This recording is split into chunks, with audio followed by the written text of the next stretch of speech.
October 20th, 1995, Kennedy Space Center, Florida. At 9:53 in the morning, Space Shuttle Columbia lifts off carrying mission STS-73, the second United States microgravity laboratory flight. 16 days in orbit, a crew of 7. Tucked into the cargo bay is a small device that almost nobody outside a niche group of NASA plant biologists would recognize. Its job is simple, and its job is brutal. It must keep a tray of potato seedlings alive in a sealed compartment 400 kilometers above the Earth, where the only enemy is invisible. The enemy is a gas: 2 carbon atoms, 4 hydrogen atoms, and a single double bond. Chemists call it ethylene. Plants call it the signal to die. What that NASA device costs the American taxpayer is a number that gets argued over. Millions of dollars across roughly a decade of development at the University of Wisconsin-Madison, funded by Marshall Space Flight Center. What it accomplished, on paper, was extraordinary. It kept potato seedlings green and growing in a closed cabin where ethylene concentrations would have suffocated them within days.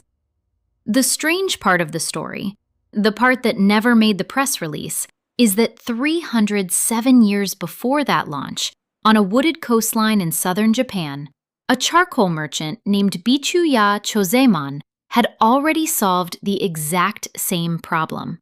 Same molecule, same outcome. A different physics, a different century, and a price difference of about 5 orders of magnitude. This is the story of an oak stick, a space shuttle, and a question almost nobody asks: why is the cheap solution invisible?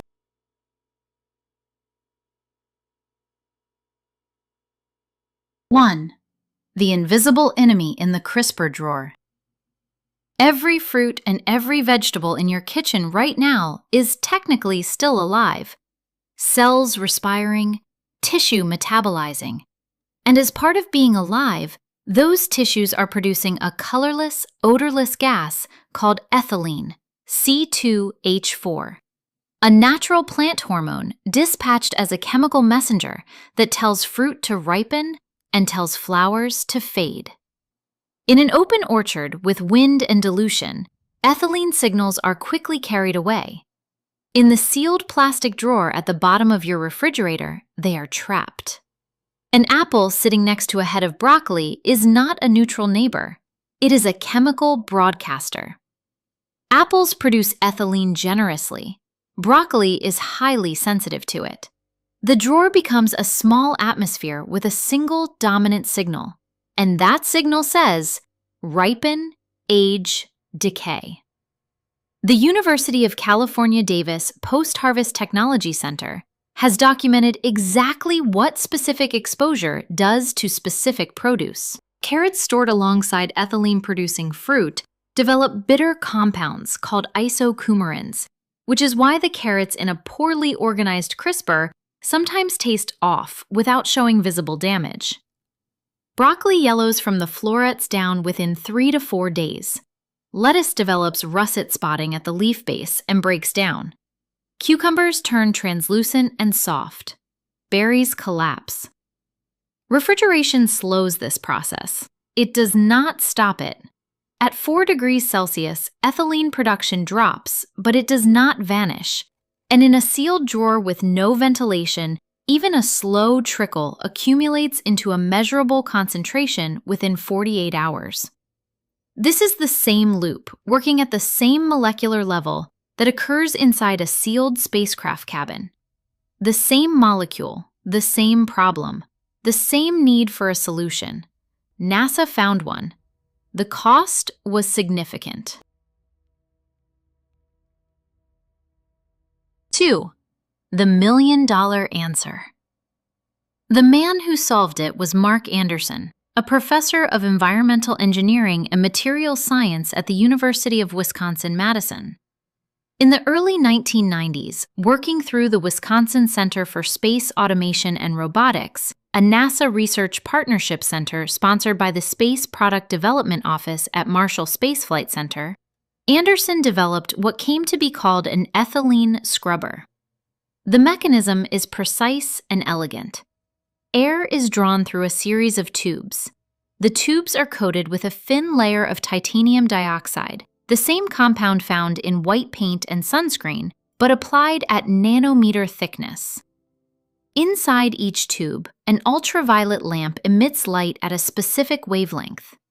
When that ultraviolet light strikes the titanium dioxide coating, electrons in the coating are knocked into a higher energy state. They become reactive. They form hydroxyl radicals on the surface of the catalyst.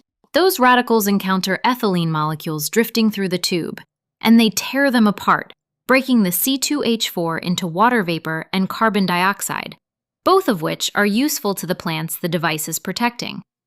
This process has a name. It is called photocatalytic oxidation, and the critical thing to understand about it is that it does not capture ethylene. It destroys it. The first version of the scrubber flew on STS-73 in October 1995 and successfully preserved potato seedlings inside the experimental plant growth unit.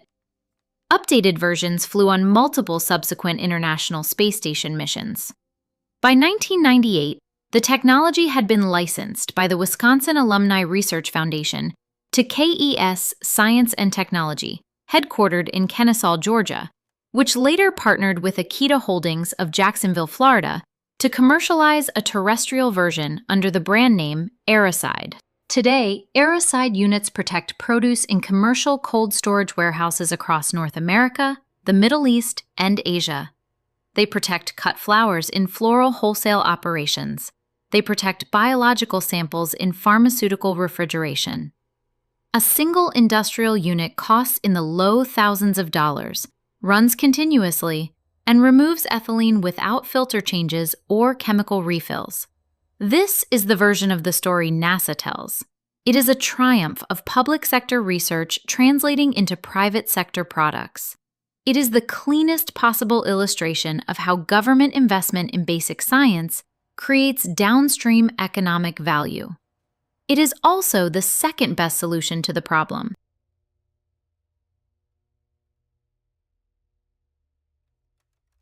Three, the first solution, circa 1690. Tanabe is a port town on the Kii Peninsula in what is today Wakayama Prefecture on the western coast of central Japan. In the late 17th century, during the Genroku era, historians date this period from 1688 to 1704, it was a quiet provincial outpost in the Kishu domain, surrounded by dense forests of a slow-growing ironclad oak called Ubame, scientifically classified as Quercus filirioides. Charcoal making was an established craft in Japan, refined over centuries from techniques originally imported from China. But somewhere in this period, in this region, a charcoal wholesaler named Bichu-ya Chōzaemon, written in Japanese as Bichū-ya Chōzaemon, developed a process that set his product apart from every other charcoal on the market. The method was so distinctive that the product took its name from his shop, Bichu-ya, the merchant, Tan, the Japanese word for charcoal, Binchotan. The recipe is preserved in regional craft documents and is still used in Wakayama today, almost unchanged. Cuttings from Ubame oak, a wood so dense it sinks in water, are stacked vertically in a clay kiln dug into the mountainside. The kiln is fired slowly. For approximately 120 hours, 5 full days, the temperature is held at around 240 degrees Celsius, slowly driving off moisture and volatile compounds without combusting the wood. Then, in a moment of controlled violence, the kiln master opens the vents and floods the chamber with oxygen, spiking the temperature to roughly 1,000 degrees Celsius. In the final stage, it can be pushed higher to incinerate any remaining impurities. When the wood is at peak temperature, glowing white hot, it is pulled from the kiln with iron rakes and immediately smothered under a damp blend of earth, sand, and ash. This rapid quench is what makes Binchotan different from every other charcoal.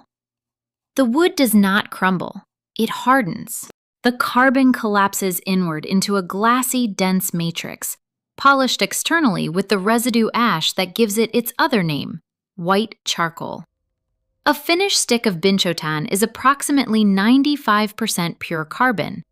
Strike two pieces together and they do not fud. They ring with a clear metallic chime, like a wind chime made of porcelain. What Chōzaemon and his fellow craftsmen noticed, and what got recorded in Edo period merchant manuals, was that crates of vegetables shipped alongside Binchotan arrived at urban markets in noticeably better condition than crates without. Live fish in tanks containing Binchotan stayed alive longer. Drinking water stored with Binchotan tasted cleaner. They had no theory of molecular adsorption. They had no concept of ethylene. They simply observed an effect, named it, recorded it, and refined it across generations of practice. It would take 3 centuries for chemistry to explain why their observation was correct. 4. 2 answers, 1 molecule. This is the part of the story that deserves to be understood clearly, because the popular version usually gets it wrong. NASA did not reverse engineer Binchotan. Mark Anderson did not study Edo period craft documents and decide to update them with titanium dioxide. The 2 solutions were developed independently, 307 years apart, by 2 civilizations that had never compared notes, and they attack the same chemical adversary from completely different directions. NASA's approach is destructive. Ultraviolet light striking titanium dioxide creates hydroxyl radicals that physically rip ethylene molecules apart.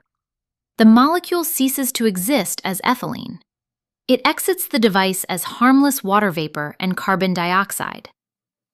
Binchotan's approach is custodial. Inside a single gram of Binchotan, the slow carbonization at 240 degrees Celsius and the rapid quench at 1000 degrees Celsius produce a microscopic structure with an internal surface area of roughly 270 square meters. That number is worth pausing on. 270 square meters of surface, folded into a fragment of charcoal weighing 1 gram. Roughly the floor area of a small apartment, hidden inside a piece of carbon you can hold between 2 fingers. When ethylene gas drifts past this structure, the molecules are pulled into the labyrinth of pores by weak electrical forces called van der Waals attractions. They do not react. They do not break down. They simply attach to the inner surface and stay there, held, custodied, immobilized, until something kicks them loose. The ripening signal is silenced. The deadly feedback loop is broken.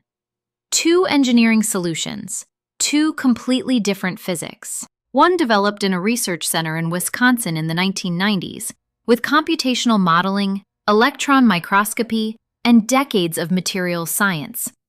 The other developed in a clay kiln in Tanabe in the 1690s, with iron rakes, damp ash, and the patient observation of generations of charcoal craftsmen. Both work. Both keep ethylene at bay. The difference between them is not effectiveness. It is cost, scale, and who gets to know about them.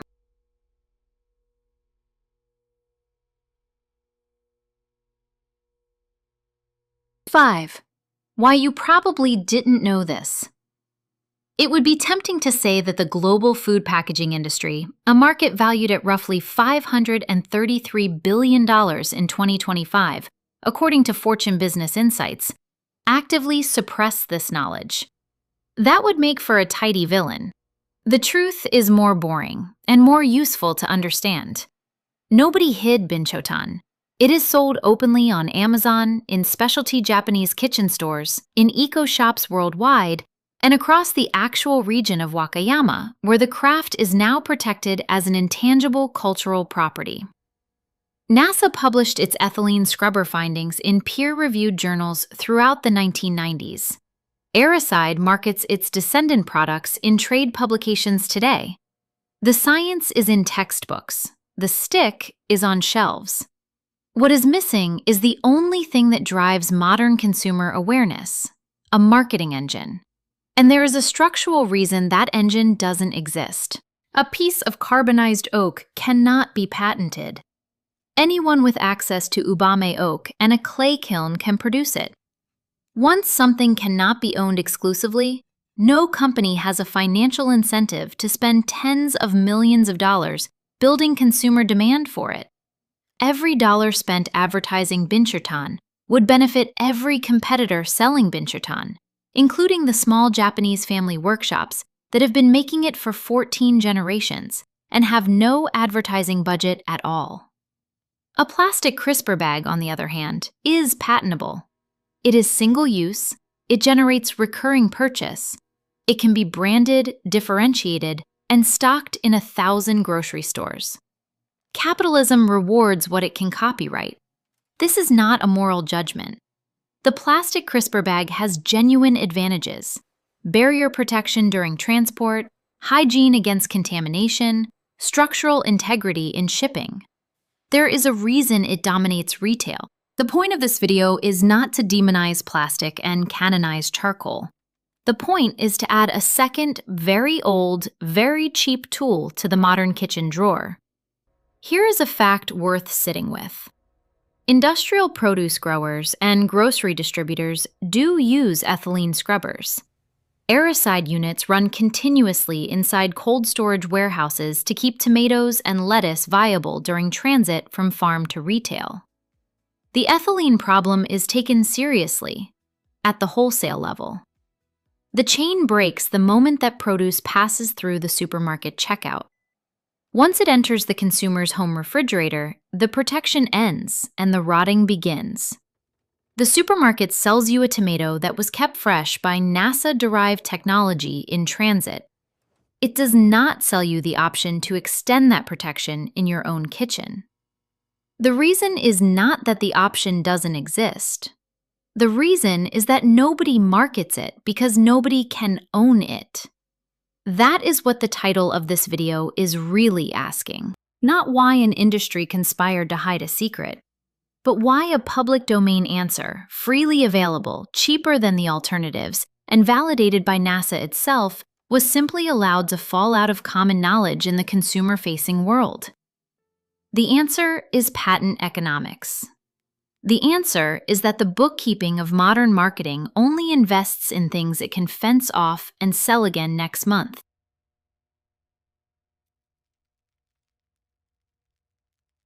Six, deploying ancestral technology. Reclaiming this knowledge is unusually simple. The barrier is awareness, not skill. Sourcing comes first. Authentic Kishu Binchotan, certified by Wakayama Prefecture, is the gold standard and carries a yellow authentication sticker from the Japanese Charcoal Cooperative. Quality alternatives, high-density carbonized hardwood from Laos, Vietnam, or Namibia, are available at lower cost. A standard household stick weighs around 30 grams and costs between $5 and $8 United States dollars on Amazon or specialty retailers. Spread across a typical 6-month service life, that works out to roughly $1 per month of continuous use. Preparation takes 10 minutes. Rinse the stick under cold water. Never use soap, which clogs the pores and ruins the stick permanently. Boil it in a shallow pan of water for 10 minutes. The boiling sterilizes the surface and opens the microscopic pore network. Air dry on a clean cloth. Deployment is straightforward. Place 1 or 2 sticks directly in the crisper drawer of the refrigerator, alongside the most ethylene-sensitive produce: leafy greens, broccoli, cauliflower, carrots, asparagus, berries, stone fruits, tomatoes. Leave the drawer slightly vented so that air circulates past the charcoal rather than stagnating around it. Most household trials report that ethylene-sensitive produce stays usable roughly twice as long as the control drawer. Leafy greens that previously turned to slime in 4 days remain crisp for 8 or 10. Reactivation should happen every 3 to 4 weeks. Once the microscopic pores fill with adsorbed ethylene, water vapor, and ambient odors, the stick loses effectiveness. Reboil it for 10 minutes. The thermal energy expands the trapped molecules and drives them out of the pore network, effectively recharging the stick. After roughly 6 months of continuous reactivation, the carbon eventually reaches saturation, and the recharge no longer fully restores capacity. At that point, the stick is not waste. Crushed and worked into garden soil or potted plants, it functions as biochar, improving aeration, regulating soil moisture, and slowly returning carbon to the earth from which the oak originally grew.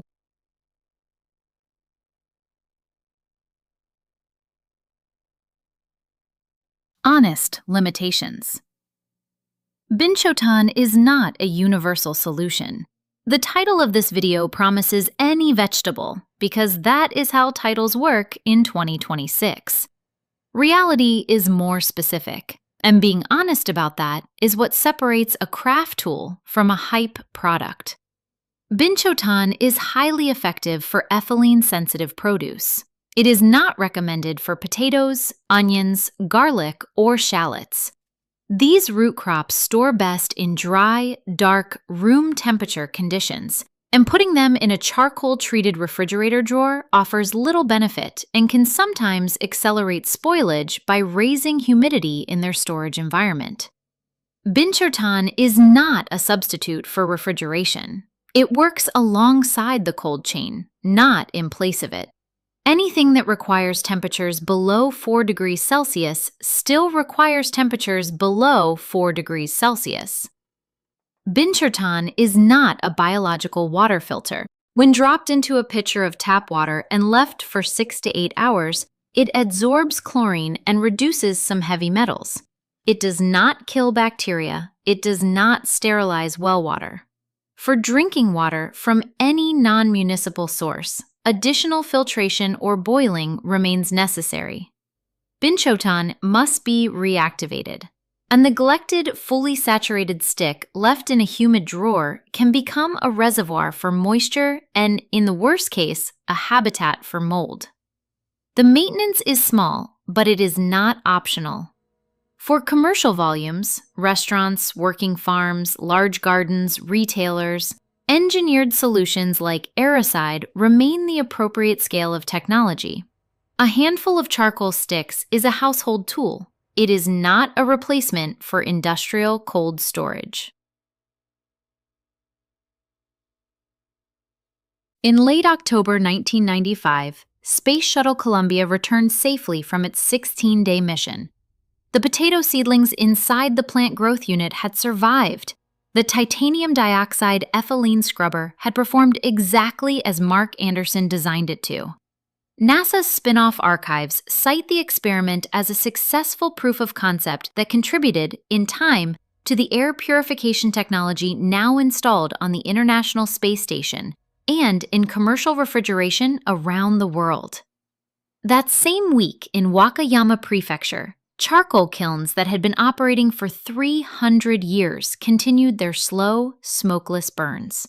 Ubame oak entered at one end as branches and emerged at the other as glassy, ringing batons of nearly pure carbon packed by hand, sold to restaurants for grilling, to households for water filtration, and, in a quiet trade few outside Japan ever heard about, to anyone who knew that placing one in a vegetable basket extended its useful life by a factor of 2. 2 answers to one molecular problem.